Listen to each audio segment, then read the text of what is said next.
नमस्कार, मी विजय Salvi. 0 आवरच्या weekend special भागात आपलं स्वागत. करायला गेलो एक आणि झालं एक. मंडळी, ही म्हण तुम्ही नक्कीच ऐकली असेल किंवा चाहा कुछ और मिला कुछ और असाही ओळी तुम्हाला ऐकायला मिळाल्या असतील. आता तुम्ही म्हणाल की आम्ही आज काय म्हणींचा क्लास सुरू केला की काय? तर त्याचं कारण आहे मवियाची आजची पार पडलेली पत्रकार परिषद. आज दुपारी मुंबईतील शिवालयात महाविकास आघाडीच्या नेत्यांनी विषय मांडला तो मतदार याद्यांमधील घोळ आणि विधानसभा निवडणुकीसाठीची पारदर्शकता. त्या विषयावर महाविकास आघाडीची ती संयुक्त पत्रकार परिषद होती. त्याला काँग्रेस प्रदेशाध्यक्ष नाना पटोले, विरोधी पक्षनेते विजय वडेट्टीवार, आमदार सतेज पाटील आणि नसीम खान, ठाकरेंच्या शिवसेनेचे खासदार अनिल देसाई, विधान परिषदेतील विरोधी पक्षनेते अंबादास दानवे आणि राष्ट्रवादी काँग्रेस शरदचंद्र पवार पक्षाचे आमदार जितेंद्र आव्हाड उपस्थित होते. आता इतकी भरगच्च पत्रकार परिषद म्हटल्यावर विषय काय असेल त्याची उत्सुकता पत्रकारांनाही होती. नाना पटोलेंनी पत्रकार परिषद सुरू केली. त्यानंतर सगळ्या पक्षांच्या नेत्यांनी आपापली मतंही मांडली. मतदार याद्यांमध्ये घोळ असल्याचा आरोप करून विदर्भातील मतदारसंघांची नावंही घेतली. त्यातलाच एक मतदारसंघ आहे चिखली. तिथल्याच भाजप आमदार श्वेता महाले थोड्याच वेळात आपल्या सोबत असणार आहेत. या संपूर्ण आरोपांवर आपण त्यांचंही म्हणणं ऐकणार आहोत. पण मवियाची आजची पत्रकार परिषद खरं तर महायुती सरकारवर हल्लाबोल करण्यासाठी होती. पण झालं काय ते सांगतो. सगळ्या नेत्यांचं बोलून झाल्यानंतर पत्रकारांनी प्रश्न विचारायला सुरुवात केली आणि साहजिकच प्रश्न आला तो संजय राऊतांविषयी. त्याचं झालं असं होतं की आज सकाळी माध्यमांशी बोलताना संजय राऊतांनी महाराष्ट्र काँग्रेसच्या कार्यक्षमतेवरच भाष्य केलं होतं. तेही आपण पाहणार आहोत. पण राऊतांच्या त्या वक्तव्याला उत्तर देत असतानाच काँग्रेस प्रदेशाध्यक्ष नाना पटोलेंनी जोरदार पलटवार केला. संजय राऊत उद्धव ठाकरेंचं ऐकत नाहीत का असा सवाल अप्रत्यक्षरित्या त्यांनी विचारला. पुढे त्याच पत्रकार परिषदेत जे जे घडलं ते कदाचित तिथल्या अनेक नेत्यांना अपेक्षित नव्हतं. आणि पुढे काय चर्चा झाली ती नानांच्या तिथल्या वक्तव्याचीच आणि महाविकास आघाडीमधल्या विसंवादाची. मंडळी, नाना पटोले आणि संजय राऊत हा संघर्ष काही पहिल्यांदा घडतोय असं नाही. त्याचं विश्लेषण आपण करणार आहोतच. पण आजच्या पत्रकार परिषदेची सुरुवात ज्या मुद्द्यानं झाली तो मुद्दाही अत्यंत महत्त्वाचा आहे आणि तो म्हणजे मतदार याद्यांमधील घोळ. त्यावर महाविकास आघाडीनं नेमके काय आरोप केलेत आपण ते पाहू. लढीचा डाव करून तुम्ही जे जिंकण्याचा प्रयत्न करताय, महाराष्ट्र माफ करणार नाही या भाजपला आणि त्यांच्या सोबत्यांना.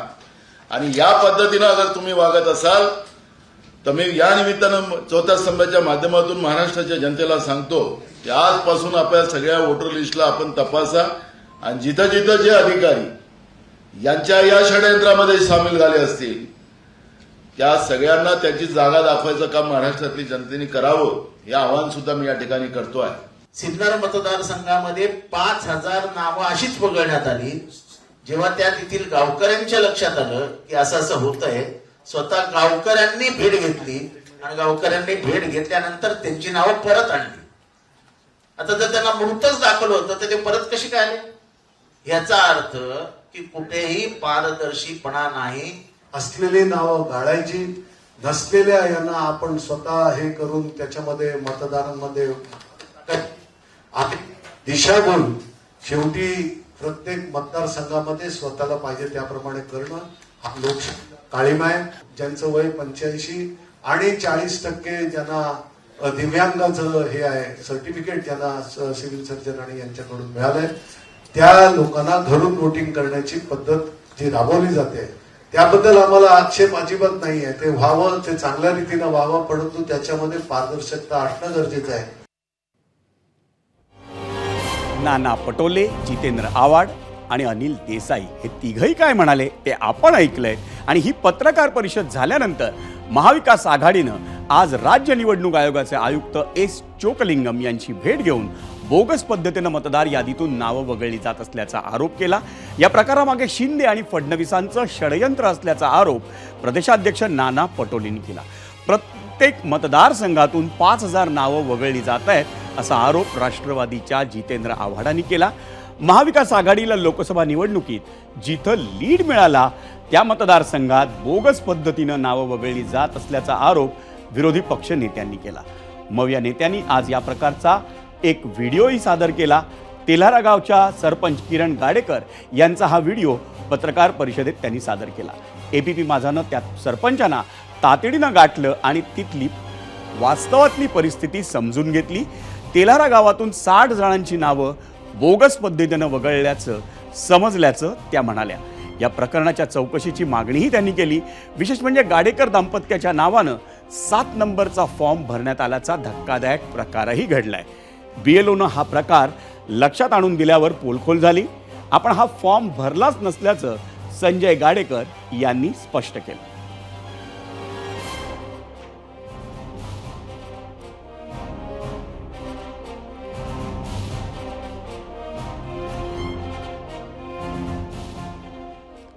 आणि या सगळ्या घडामोडींच्या पार्श्वभूमीवर आपल्यासोबत गेस्ट सेंटरवर असणार आहेत श्वेता महाले, ज्या स्वतः चिखली विधानसभेच्या आमदार आहेत. त्यांच्याशी आपण बातचीत करूया आणि त्यांचं म्हणणं काय आहे जाणून घेऊया.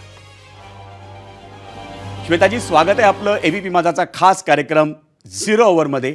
आपण आजचे आरोप सकाळपासून ऐकले असतील. महाविकास आघाडीच्या नेत्यांनी पत्रकार परिषद घेऊन आरोप केलाय की मतदार याद्यांमध्ये घोळ आहे, काही नावं वगळली जात आहेत.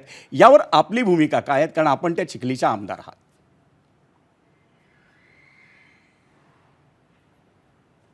नक्कीच एक लोकप्रतिनिधी म्हणून जेव्हापासनं निवडणूक प्रक्रिया त्या ठिकाणी चालू झालेली आहे किंवा एकंदरीतच मतदार नोंदणी त्या ठिकाणी आयोगाच्या वतीने, शासनाच्या वतीने जी होते, त्याच्यामध्ये एक लोकप्रतिनिधी म्हणून आम्ही सुद्धा सहभाग घेतो. जास्तीत जास्त लोकांनी आपला मतदानाचा अधिकार बजवावा म्हणून आम्ही सुद्धा त्या ठिकाणी बूथ लावतोय, रजिस्ट्रेशन कॅम्प लावतो आणि प्रत्येक आपल्या मतदारसंघातला प्रत्येक नागरिक हा आपला मतदानाचा अधिकार बजावू शकला पाहिजे याच्यासाठी आम्ही काम करत असतो. आणि निवडणुकीच्या तोंडावरती जर का असा प्रकार होत असेल तर नक्कीच तो गांभीर्याने घेतला पाहिजेत. जे निवडणूक अधिकारी आहेत, तहसीलदार आहेत, यांच्याशी मी चर्चा केली. त्यांना स्पष्टपणे विचारलंय की नक्की हा प्रकार काय आहे, याच्या खोलात आपण जाऊन तपास केला पाहिजेत. शेवटी लोकशाहीमध्ये सर्वोच्च जर कुठलं काय असेल तर ते मतदान आहे. या मतदानापासून कोणीही वंचित नाही राहिलं पाहिजे, ही भूमिका आमची आहे.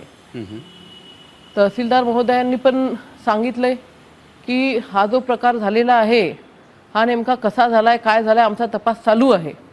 परंतु या गोष्टीचं मला असं वाटतं राजकारणसुद्धा करण्यात आलेलं आहे. लोकसभेच्या वेळेला स्वतः माझ्या कामावरती जो व्यक्ती आहे खराडे नावाचा, त्याच्या सौभाग्यवतीचं नाव हे मतदार यादीमधून वगळण्यात आलेलं होतं. ज्या दिवशी त्या मतदान केंद्रावरती पोहोचल्यात असं लक्षात आलं की त्यांचं नावच मतदार यादीमध्ये नाही आहे. परंतु आम्ही कुठेही राईचा पर्वत न करता त्या ठिकाणी तहसीलदारांशी संपर्क साधला आणि येणाऱ्या विधानसभेच्या निवडणुकीमध्ये हे असे जे काही नावं सुटलेले असतील तर त्याच्यावरती गांभीर्यपूर्ण विचार त्या ठिकाणी झाला पाहिजेत. ज्या ज्या नागरिकांचे नावं सुटलेले असतील किंवा वगळलेले असतील त्यांचे नावं पुन्हा मतदार यादीमध्ये आले पाहिजेत, अशा पद्धतीची त्या ठिकाणी चर्चा तहसीलदार महोदयांशी केली. श्वेताजी, याचा अर्थ महाविकास आघाडीच्या नेत्यांनी जे आरोप केले त्यातला पहिला भाग तुम्हालाही मान्य आहे की नावं वगळली गेली आहेत, पण त्याच्यातला दुसरा त्यांचा आरोप आहे हा भाजपचा रडीचा डाव आहे, हे शिंदे आणि फडणवीसांचं षडयंत्र आहे. आणि त्याच्यापेक्षा महत्त्वाचा आरोप असा आहे की फॉर्म 7चा वापर करून हे जाणीवपूर्वक केलं जातं आहे. ह्या आरोपावर तुमचं मत काय असणार?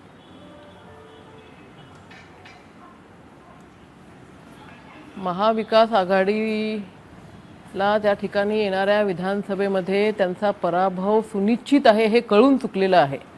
त्याच्यामुळं प्रत्येक गोष्टीच्या संदर्भात ते महायुतीच्या नेत्यांवरतीच त्या ठिकाणी आरोप करतात.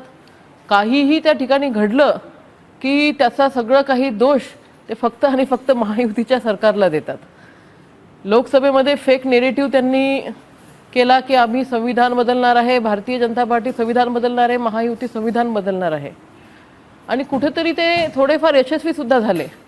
त्यामुळे त्यांना असं वाटतंय की प्रत्येक गोष्टीचं आपण राजकारण केलं पाहिजेत आणि राजकारण करून चुकीचे नेरेटिव्ह हे समाजामध्ये आपण सेट केले पाहिजे, जेणेकरून येणाऱ्या निवडणुकीमध्ये त्यांना त्याचा फायदा होईल. त्यांनी तर इथपर्यंत म्हटलंय की जिथं जिथं त्यांना लोकसभेत आघाडी मिळाली तिथं तिथं हा रडीचा डाव खेळला जातो.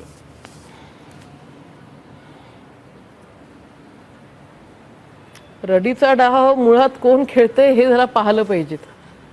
आम्ही सबका साथ सबका विकास, समाजामध्ये जेवढे घटक आहेत तेवढ्या सगळ्या घटकांना विकासाच्या माध्यमातून सर्वसामान्य जनतेचं जीवनमान उंचवण्याचं काम त्या ठिकाणी करत आहोत. आणि हे करत असताना अशा पद्धतीने रडीचा डाव आम्ही आत्तापर्यंत खेळलेला नाही आहे. रडीचा डाव खेळण्याची वेळ महाविकास आघाडीवरती आलेली आहे आणि तो डाव ते खेळत आहेत. धन्यवाद श्वेताजी, आपण या ABP माझाच्या 0 ओव्हर कार्यक्रमात सहभागी झालात आणि आपली प्रतिक्रिया, आपलं जे मत आहे तुमच्यावर किंवा ज्या महायुतीच्या नेत्यांवर आरोप केलेत त्यावर आपण आपली स्पष्ट प्रतिक्रिया मांडली. धन्यवाद. तर मतदान हे नागरिकाचं पवित्र कर्तव्य आहे, त्यामुळे ते कर्तव्य बजावण्यासाठी त्याला संधीही मिळालीच पाहिजे. म्हणजे आता वळूयात महाविकास आघाडीच्या पत्रकार परिषदेकडे. या पत्रकार परिषदेत मवियाचे नेते आज एकत्र आले होते ते महायुतीवर आरोप करायला. पण झालं काय, तर मवियामधलीच दुफळी ही जगजाहीर झाली. बरं, पत्रकार परिषदेचा खरा साईड इफेक्ट तर पुढेच आहे. ही पत्रकार परिषद संपवून हे सारे नेते YB सेंटरला म्हणजे यशवंतराव चव्हाण सेंटरला पोहोचले, पण तिथं ठाकरेंचे नेते पोहोचलेच नाहीत. सूत्रांनी दिलेल्या माहितीनुसार नानांच्या वक्तव्यामुळं ठाकरेंचे नेते नाराज झाले होते आणि बैठकीला जर नाना पटोले येणार असतील तर ठाकरेंचा एकही नेता जाणार नाही असा निरोप आला म्हटल्यावर बैठकच रद्द झाली. त्यानंतर अवघ्या काही मिनिटांमध्ये नाना पटोले हे YB सेंटरवरून निघाले. पुढे या संपूर्ण प्रकरणावर उद्धव ठाकरेंचीही प्रतिक्रिया आली आहे. इतकंच नाही तर मुख्यमंत्री एकनाथ शिंदेंवरही प्रतिक्रिया आली. हे सगळं आपण पाहणार आहोत, पण सुरुवात करूया आजच्या प्रश्नानं. आजचा प्रश्न पाहूया पोल सेंटरला. म्हणजे आजचा पहिला प्रश्न आहे 0 ओव्हरमधला. नाना पटोले चर्चेत असेपर्यंत आम्ही सहभागी होणार नाही. ठाकरे गटाची ही भूमिका मवियाला मारक ठरेल का? होय आणि नाही असे 2 पर्याय आम्ही आपल्याला दिलेले आहेत. म्हणजे नाना पटोले आणि संजय राऊत हे दोन्ही नेते आक्रमक बाण्याचे आहेत आणि आपल्या रोखठोक वक्तव्यांसाठी ते प्रसिद्धही आहेत. एक ठाकरेंच्या सर्वात प्रमुख शिलेदारांपैकी तर दुसरे हे राहुल गांधींचे महाराष्ट्रातील सर्वात विश्वासू. दोघांनीही आपापल्या पक्षांसाठी केलेल्या कामांची यादी आम्ही आज नव्यानं सांगण्याची गरज नाही. पण जेव्हा जेव्हा दोघांनी एकमेकांवर टीका केली तेव्हा दोघांनीही ती हातचं न राखता केली. 3 दशकांहून जास्त काळ एकमेकांचे विरोधक असलेले हे दोन्ही नेते गेल्या 5 वर्षांपासून मात्र एकत्र आहेत. पण तसं असलं तरी जेव्हा जेव्हा संधी मिळते तेव्हा हे दोघंही एकमेकांना चांगले चिमटे काढतात. आता हेच पहा ना, काल रात्री उशिरा महाविकास आघाडीची बैठक संपली तेव्हा नाना पटोले माध्यमांसमोर आले आणि त्यांनी अपडेट्स दिल्या. त्यात बोलताना नाना पटोले म्हणाले होते की 260 जागांवर आमचं एकमत झालंय, पण आमचा प्रभाव असलेल्या विदर्भातल्या काही जागांवर चर्चा सुरूच आहे. त्यासाठी आम्ही हायकमांडला एक यादीही पाठवली आहे वगैरे वगैरे. बस, नानांच्या याच वक्तव्यावर संजय राऊतांनी आज सकाळी चिमटा काढला आणि तो कसा बघूया आधी. तो महाराष्ट्र के नेता है, वो निर्णय लेने में सक्षम नहीं है, ऐसा मुझे लगता है कि बार बार उनको दिल्ली में लिस्ट भेजनी पड़ती है, फिर चर्चा होती है. अब वो समय निकल चुका है. हम चाहते हैं कि जल्दी से जल्दी ये फैसला हो जाए. एनसीपी और शिवसेना में कोई ज़्यादा मतभेद नहीं है, कांग्रेस में भी नहीं है. समझ लो कि कुछ सीटें हैं जिनके ऊपर सभी 3 पार्टी दावा करती है. हम ज़्यादा अनुभवी है महाराष्ट्र के. नाना पटोले हमारे साथी है, लेकिन कुछ सीट पर पेच है, वो दूर हो जाएगा.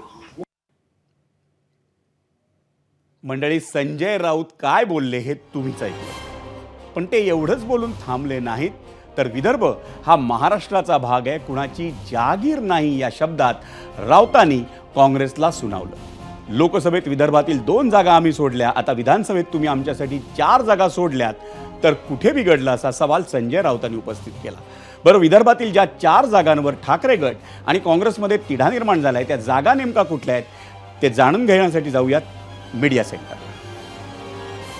काँग्रेस आणि ठाकरेंमध्ये वादाची जागा पूर्व नागपूर, दक्षिण नागपूर, रामटेक हा नागपूरमधलाच मतदारसंघ, आणि धामणगाव रेल्वे या 4 मतदारसंघांमध्ये काँग्रेस आणि ठाकरेंच्या शिवसेनेत वाद आहे.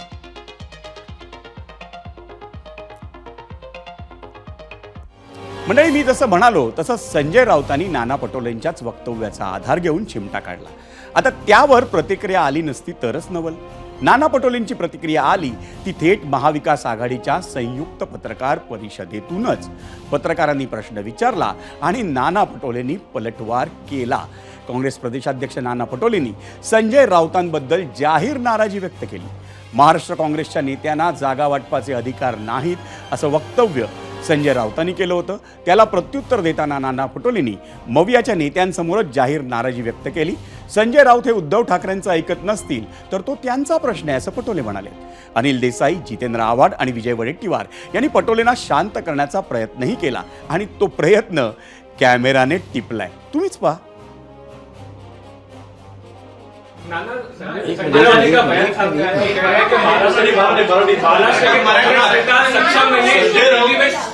पहली बात ऐसी है कि संजय राउत जी के नेता उद्धव ठाकरे जी है.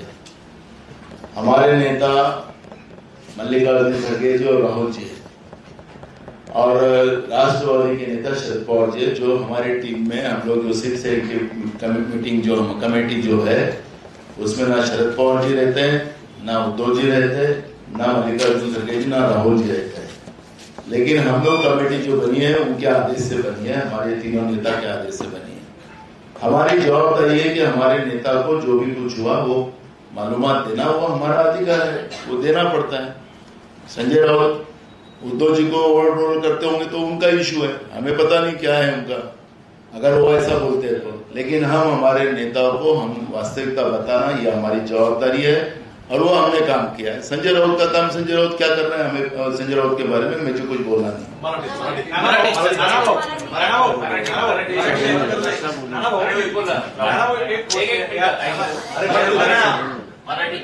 सर, एकूणच संजय राऊतांनी जी भूमिका मांडलेली आहे त्यामध्ये हायकमांडकडे हे पत्रक जाणार आहे.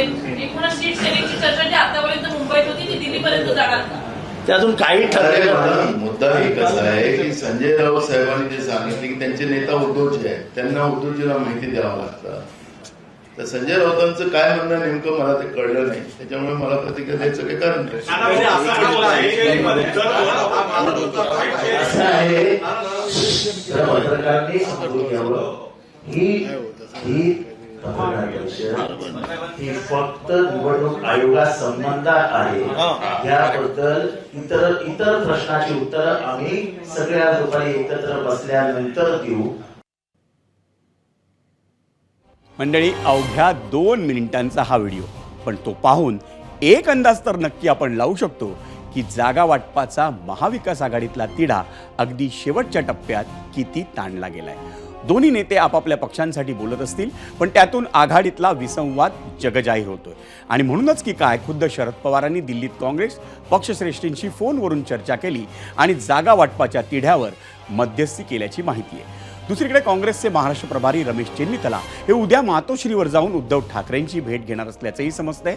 पण ही घडामोड घडण्याआधीच आज मातोश्रीवर झालेल्या 3 पक्ष प्रवेशांनी महायुतीला जोरदार धक्का दिला. मंडळी, एकसंध शिवसेनेतल्या ऐतिहासिक बंडात एकनाथ शिंदेना साथ देणाऱ्या दीपक केसरकरांच्या सावंतवाडी मतदारसंघात राजकीय सुरुंग पेरण्याचं काम हे उद्धव ठाकरेंनी करून ठेवलंय. मूळचे शिवसेनेचे, पण नारायण राणेंसोबत शिवसेनेतून काँग्रेस आणि मग भाजपमध्ये जाणारे राजन तेली यांनी आपल्या मनगटावर आज ठाकरेंचं शिवबंधन बांधलं. सिंधुदुर्गातल्या राजकारणात राष्ट्रवादी काँग्रेसमधून शिवसेनेत दाखल झालेल्या दीपक केसरकरांनी शिंदेंच्या बंडात त्यांना साथ दिली. शिंदेंच्या शिवसेनेचे प्रवक्ते या नात्यानं केसरकरांनी उद्धव ठाकरे आणि त्यांच्या शिवसेनेला प्रसंगी खूप काही सुनावलंही आहे. त्यामुळे केसरकरांना त्यांच्या सावंतवाडी मतदारसंघात आव्हान देण्यासाठी ठाकरेंच्या शिवसेनेला एक ताकदीचा मावळा हवाच होता. राजन तेली यांच्या रूपानं ठाकरे आणि त्यांच्या शिवसेनेला तो मावळा मिळाल्याचं बोललं जातंय. दरम्यान सांगोल्याच्या दीपक साळुंके, सिल्लोडचा सुरेश बनकर आणि पिंपरी चिंचवडचे मोरेश्वर बोंडवे हे लवकरच विधानसभा निवडणुकीच्या तोंडावर उद्धव ठाकरेंच्या शिवसेनेला पसंती दिलेली आहे किंवा देणारही आहेत. याच सगळ्या पक्षप्रवेशानंतर उद्धव ठाकरेंना नाना पटोले आणि जागा वाटपावरून प्रश्न विचारला तर त्यावर ते काय म्हणाले आपण तेही पाहूया. जागा वाटप हा तुम्हाला कल्पना आहे की एकापेक्षा जास्त पक्ष जेव्हा एकत्र येऊन निवडणूक लढवतात तेव्हा नाही म्हटलं तरी जागांच्या बाबतीत थोडीशी खेचाखेची होते, पण ती तुटेपर्यंत ताणायची नाही हे सगळ्या पक्षांनी लक्षात ठेवलं पाहिजे. मला असं वाटतं की अजूनही अशी फार मोठी काही तंटाबखेडा झाला आहे असं माझ्या कानावरती काय आलेलं नाही. मगाशी संजय राऊत पण येऊन गेलेत, अनिल देसाई पण आहेत. माझ्या कानावर ज्या वेळेला येईल तेव्हा मी त्याच्यावरचं भाष्य नक्कीच करेन. नाही पण जागा वाटप कधीपर्यंत पूर्ण होईल? कारण निवडणुकीच्या आत. दिवस कमी राहिलेत, अगदी दिवस राहिलेत. हा मी गमतीचं उत्तर असलं तरी येत्या 2-3 दिवसात किंवा त्याहीपेक्षा उद्या तर उद्या हा जागा वाटप संपू शकतो, एवढ्या अंतिम टप्प्यात तो आलेला आहे. मंडळी, उद्धव ठाकरेंनी संयमी भूमिका घेतली असली तरी काँग्रेस विदर्भात तडजोड करायला तयार नाहीये. काँग्रेसला विदर्भात जास्तीत जास्त जागा लढवायच्या आहेत. यामागे निवडणुकीच्या तात्कालिक कारणांप्रमाणे आणखी काही ऐतिहासिक कारणं देखील आहेत. आपण ती पाहूया मीडिया सेंटरला. म्हणून काँग्रेसला हवाय विदर्भ. स्वातंत्र्य संग्रामाच्या काळापासून विदर्भ हा काँग्रेसचा गड म्हणून ओळखला जातो. महात्मा गांधींच्या सेवाग्राम आश्रमाच्या निमित्तानं विदर्भ हे स्वातंत्र्य लढ्यातील महत्त्वाचं केंद्रस्थान राहिलेलं आहे. त्यामुळे काँग्रेसचे दिल्लीचे नेते आणि विदर्भातील नेते हे सातत्यानं संपर्कात असायचे.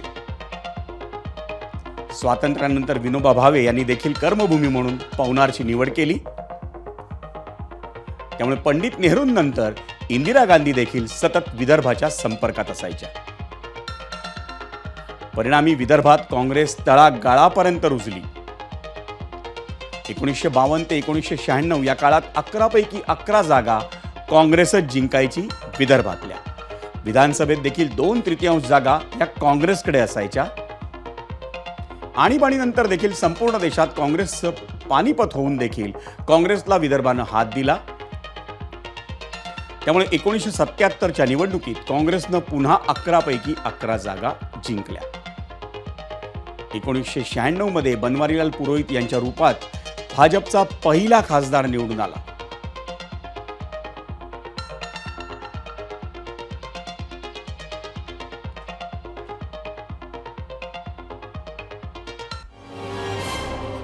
म्हणजे ग्राफिक्समधून ही माहिती पाहिल्यानंतर आपल्या लक्षात येतं की काँग्रेस विदर्भ सोडायला का तयार नाहीये.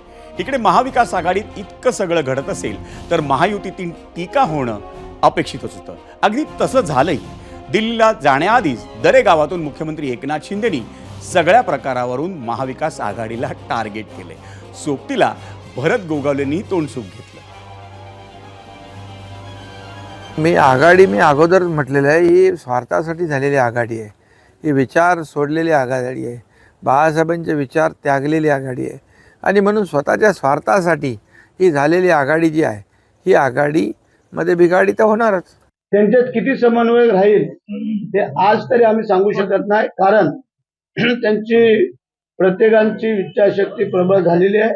आणि परवा स्वतः खुद्द शरद पवार साहेबांनी जयंत पाटलांचं नाव घेऊन जो काय बॉम्ब टाकला त्यावर त्यांनी बरेचसे त्यांच्यामध्ये चलबिचलपणा आलेला आहे. त्यात अजून थोडं काय होतंय ते बघा. आणि मंडळी, आता वेळ झाली आहे ती 0 ओव्हरच्या पहिल्या प्रश्नावर तुम्ही सोशल मीडियावर दिलेल्या प्रतिक्रिया पाहण्याची. आणि त्यासाठी जाऊयात मीडिया सेंटर. आजचा प्रश्न होता, नाना पटोले चर्चेत असेपर्यंत आम्ही त्या चर्चेत सहभागी होणार नाही. ठाकरे गटाची ही भूमिका मवियाला मारक ठरेल का? होय आणि नाही असे 2 पर्याय होते.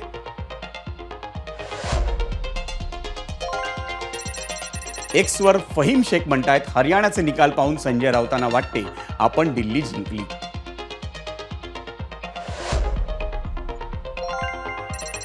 यूट्यूबवर अनिल चौधरी म्हणतायत, संजय राऊतांना हटवा, सर्व व्यवस्थित होईल.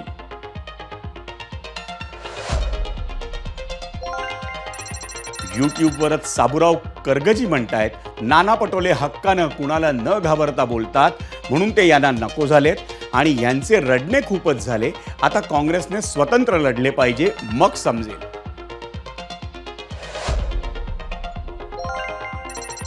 फेसबुकवर मालोजीराव राजे भोसले म्हणतायत हे धोरण असंच राहील तर खेचाखेची, पाडापाडी, ओढाताण हे निश्चित ठरलेलं आहे आणि हीच मंडळी सरकार स्थापन करण्याची स्वप्न बघतायत.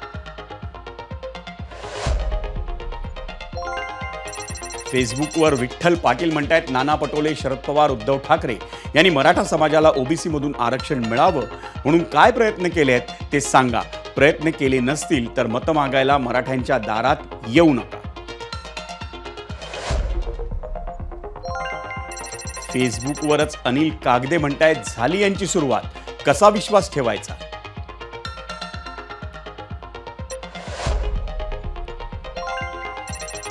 इंस्टाग्रामवर विकास काळे म्हणतायत ठाकरे गट लय हवेत आहे, लवकरच त्यांची हवा निघेल.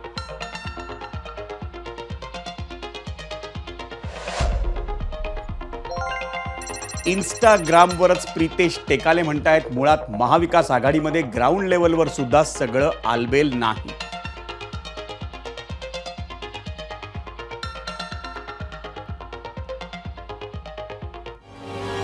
आणि मंडळी, पहिल्या सत्राच्या शेवटाकडे वळताना पाहूयात आजच्या पहिल्या प्रश्नावरचा तुम्हा प्रेक्षकांचा कौल आणि त्यासाठी जाऊयात पोल सेंटर.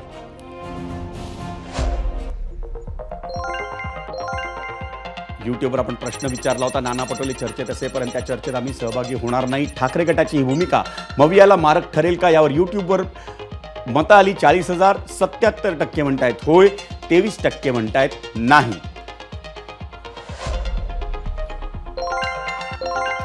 एक्सवरचा कौल आपण पाहतोय,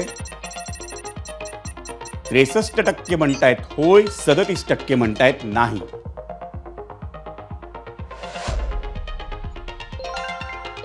इंस्टाग्रामवरचा कौल आपण पाहतोय, 76% म्हणतायत होय, 24% म्हणतायत नाही.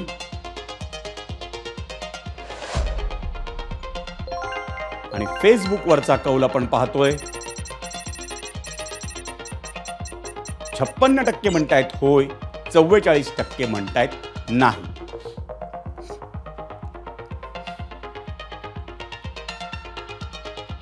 मंडळी, विधानसभा निवडणुकीसाठीच्या मतदानाला आता केवळ 32 दिवस उरलेत. त्याआधी सर्वच पक्षांच्या प्रमुख नेत्यांना महाराष्ट्र पिंजून काढावा लागणार आहे. अशा परिस्थितीत महाविकास आघाडीत इतकी टोकाची भांडणं हे नक्कीच चांगले संकेत नाहीत त्यांच्या दृष्टीनं. विशेष म्हणजे हे वाद आता चव्हाट्यावर आलेत आणि मतदार राजासमोरच काँग्रेस आणि ठाकरे गट वाद घालतायत. इथं आम्ही पुन्हा एकदा आठवण करून देऊ इच्छितो ती म्हणजे हरियाणात जे घडलं त्याची. हरियाणाचे मुख्यमंत्री आपणच होणार असं मतदानाआधीच काँग्रेसचे किमान 4 नेते म्हणत होते. निकाल काय लागला ते आपण सर्वांनीच पाहिलं. त्यामुळे जागा वाटपावरून रस्सीखेच जरी साहजिक असली तरी चर्चेसाठी कुठल्या पक्षातून कुणी यायचं हा त्या पक्षाचा प्रश्न आहे. त्यावरही जर ठाकरे गट आक्षेप घेत असेल तर काँग्रेसला राग येणं साहजिकच म्हटलं पाहिजे. आणि म्हणूनच काँग्रेसचे पक्षश्रेष्ठी आणि उद्धव ठाकरे यांनी पुढाकार घेऊन हा वाद मिटवला तर ते मवियाच्या फायद्याचं ठरू शकतं. एबीपी माझा, उघडा डोळे बघा नीट.